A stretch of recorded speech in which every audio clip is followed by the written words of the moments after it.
여러분 안녕하십니까? 8월 19일 뉴스플러스 시작합니다. 증시가 3거래일 연속 하락하면서 끝이 났습니다. 홍원표 기자와 진단하겠습니다.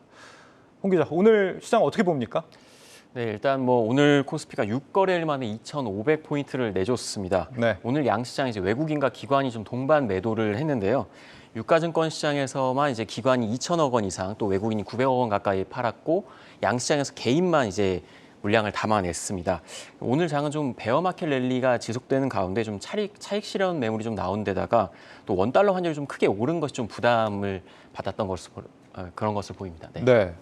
특히 환율이 상당히 좀 위태롭습니다. 연고점을 또 돌파를 했다고요? 그렇습니다. 달러 강세가 좀 이제 미국의 통화 긴축이 계속된다는 전망 때문에 좀 달러 강세가 좀 계속되고 있는데요. 예. 오늘 원달러 환율이 장중 1,326.9원을 돌파했습니다. 지난달 15일 기록한 1,326.7원을 넘어섰는데요. 전날 연방준비제도의 7월 FOMC 의사록이 공개가 됐는데 여기서 이제 통화 긴축을 지속해야 한다는 의견이 적지 않았습니다. 또 간밤 연준 위원 중에 대표적인 이제 매파로 분류되는 제임스 블라드 세인트루이스 연은 총재가 현 시점에서는 자이언트 스텝 인상 쪽으로 좀 기울고 있다. 인플레이션이 여전히 높기 때문에 금리를 조금 더 올리는 게 맞다. 이렇게 이제 매파적인 발언을 내놨습니다.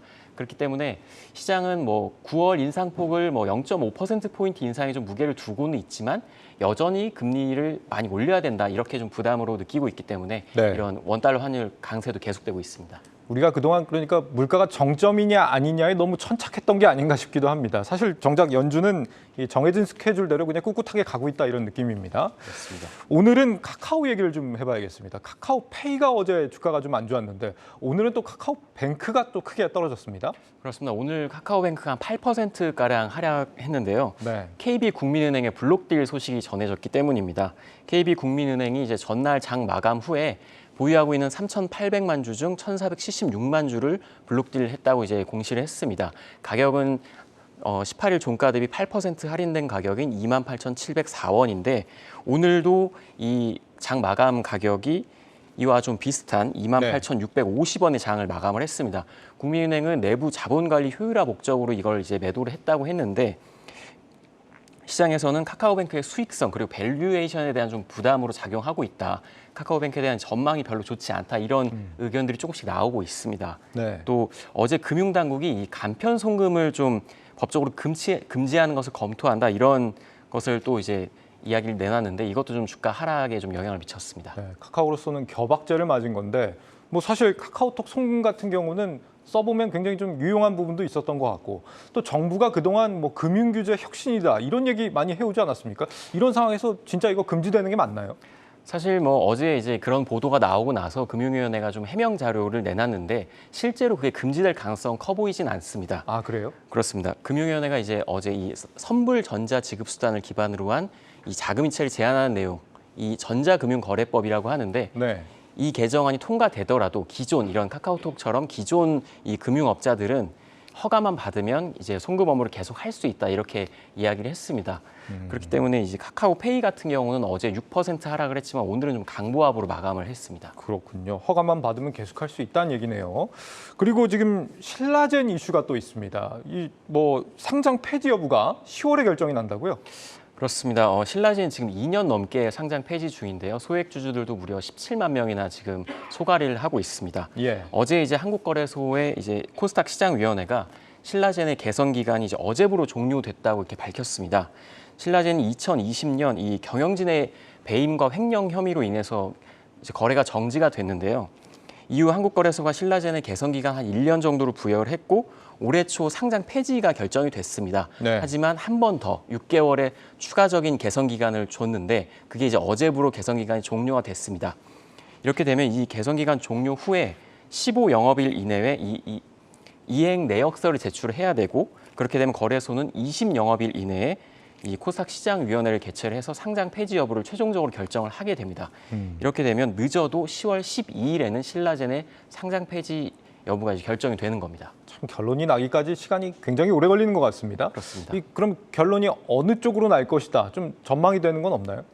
일단 뭐 신라젠 측에서는 이번에 이제 거래소가 요구한 개선 계획을 좀 충실히 이행을 했다 이렇게 이제 이야기를 하고 있는데요. 네. 투명 경영위원회를 좀 설치를 했고 글로벌 제약사에서 임상을 이제 오래 했던 그런 전문가들을 영입했고 또 이제 신규 파이프라인도 뭐 확보를 했다 이렇게 이야기를 했습니다. 그래서 지금까지 좀 착실히 이행을 해온 만큼 상장 폐지까지는 가지 않을 거다 좀 이렇게 분석들을 하고 있습니다. 그렇군요.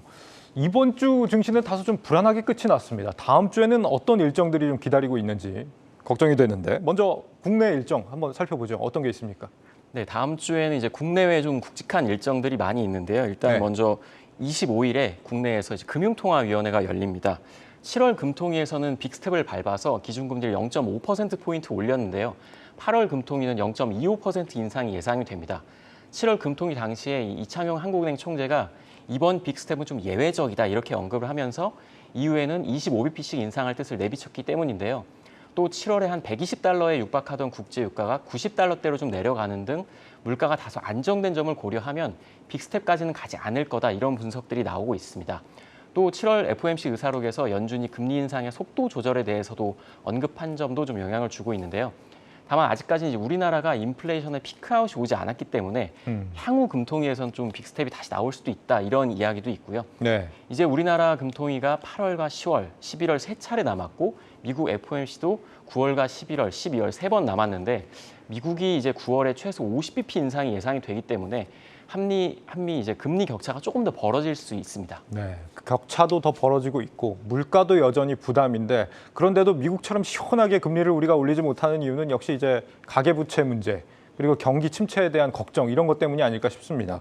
시장이 잘 버텨야 될 텐데 말이죠. 환율 때문에 환율 오늘 나온 거 보니까 굉장히 불안해집니다. 다음으로 이제 해외 일정 한번 보겠습니다.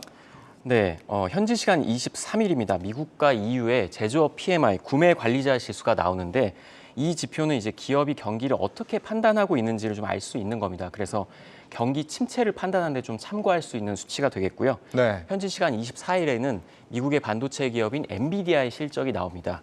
엔비디아의 실적은 좀 반도체 업황 전반적인 실적을 좀 전망할 수 있기 때문에 우리나라 삼성전자나 SK 하이닉스에도 좀 주가에 영향을 미칠 것으로 보이고요. 또 25일에서 27일 사이에 그 미국 와이오밍에서 잭슨홀 컨퍼런스가 열립니다. 이 잭슨홀 컨퍼런스는 주요국의 이 중앙은행 총재 그리고 금융시장 전문가들 또 세계적인 학자들이 모여서 이 세계 경제에 대해 논의를 하는 자리인데 현지 시간 26일 오전에 제롬 파월 연준 의장이 연설을 앞두고 있습니다. 이 연설 때 좀 어떤 발언이 나올지 좀 주목해봐야겠습니다. 네, 여기까지 듣겠습니다. 증시 프리즘 홍원표 기자였습니다.